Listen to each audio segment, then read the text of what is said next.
Apple has spent the last decade researching foldable displays for future iPhones. Don't believe me? Just look at this Apple patent filed in 2013 for a wraparound display, or this one from 2014 with an image of a foldable iPhone. Apple even partnered up with LG way back in 2016 to develop foldable displays for iPhones and even MacBooks, and over the past couple of months, the foldable iPhone rumors have been on fire, with some analysts predicting back in 2021 that the very first foldable iPhone would come in 2024. Yes, later this year. And it would actually make sense, right? I mean, the original Galaxy Fold from Samsung came out in 2019, and now we've got the super refined Galaxy Z Fold 5 that's honestly a great phone. But little did Apple know that Samsung would actually be the nail in the coffin that would ruin everything for Apple's foldable iPhone project. So in this video,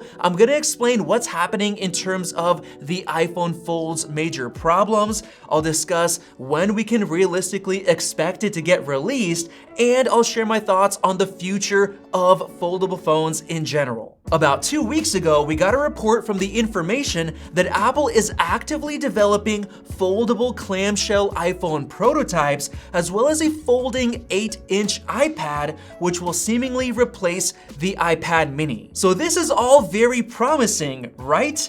Well, not really, because we just got a report on Friday that Apple's foldable iPhone development has allegedly been suspended for the foreseeable future, or at least until a display is developed that can meet Apple's high standards. Apparently, Samsung Display created an entire development team for Apple's foldable panels, which was reported by The Elect back in December, with the hopes of winning Apple's foldable phone business, especially since they have so much experience with their own foldables. But according to Fixed Focus Digital, a Weibo-based tech blogger from China, Samsung has completely let Apple down and ruined everything, with their latest folding panels apparently breaking down after only a few days of Apple's rigorous internal testing, which has caused Apple to basically cancel their iPhone Fold until Samsung can make a better display panel. And that hasn't been the only problem that has plagued Samsung foldables.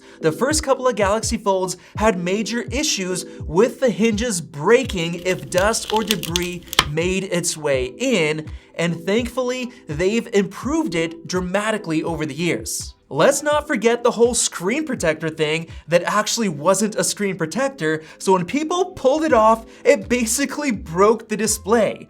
They fixed that issue with the Fold 2 by adding warning labels all over it, but it was still a plastic display that was incredibly susceptible to scratches. Even the latest Z Fold 5 has issues with the crease being visible and honestly quite annoying to look at, and it's already been 4 years of updates since the original Fold. So if it seems like Apple is taking way too long to create a foldable iPhone, well, honestly, they're making a good choice, because foldables still aren't good enough in the eyes of Apple, with scratchable plastic crease displays that can crack and break, and it looks like Apple wants none of that. Now, we did test some incredible foldables from Oppo, namely the Find N3 Flip, which did an incredible job at hiding the crease in the display, and we also heard great things about the OnePlus Open, which is basically a sub-brand of Oppo. However, we just got a pretty disappointing leak that claims that both Oppo and Vivo are giving up on the foldable market because their foldable market share fell significantly last year, so they might be exiting this product category completely. Now, moving on to the question of when Apple will realistically release their iPhone Fold, honestly, at this point, I think it might take years based on what we're seeing in the smartphone market right now. It's been basically 5 years since foldables have been available, and they still haven't really caught on. It's honestly incredibly rare to see a foldable phone in public being used as a daily driver by a regular person. The last time I personally saw one was in the spring of last year, and it was my friend's uncle who was a businessman, but not once since then. So there's actually a chance that Apple is gonna continue making prototype foldable phones and sit on the sidelines with it, waiting to see if they actually get popular enough to matter, and if they don't, they might not ever release a foldable phone. But according to Ross Young, an Apple analyst who specializes in displays, Apple has likely delayed their iPhone Fold until 2025, which, keep in mind, could get delayed even further. The elect from Korea believes it'll take even longer, potentially between 2026 to 2027, to release a new foldable that could replace the iPad mini. So what if Apple doesn't even make a foldable smartphone, but a foldable tablet instead? Basically, what I'm trying to say is, don't hold your breath for a foldable iPhone. And if you're sitting there telling yourself you're not gonna upgrade your phone unless it's a foldable, then go for the Galaxy Z Fold 5, or just pick up the new iPhone 16 Pro Max that's rumored to come with some of the biggest changes with iOS 18's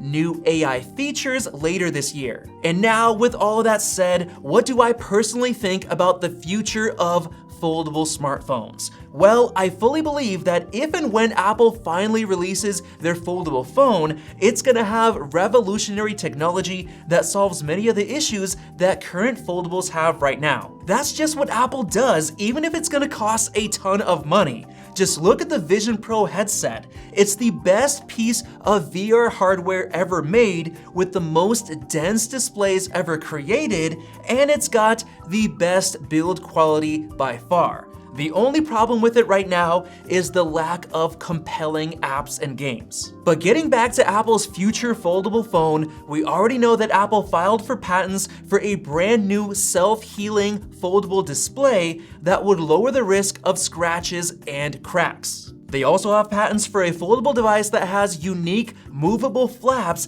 that prevent the display from actually creasing at all, basically creating a perfectly uniform display with no visible crease, which to me is the most annoying thing on foldables right now. But let's just take Apple out of the equation and look at what's going on with other foldables in the industry. Honestly, none of them are compelling enough to convince even a chunk of regular consumers to finally switch over. Traditional smartphones just work, and they work great. They're nice and thin because they only require one display, which of course makes them much less expensive. That right there is very important right now because the economy isn't doing so well, with lots of layoffs all over the place and people making less money in general. And I personally love being able to just grab my iPhone and quickly use it for something instead of having to unfold it to get the best experience.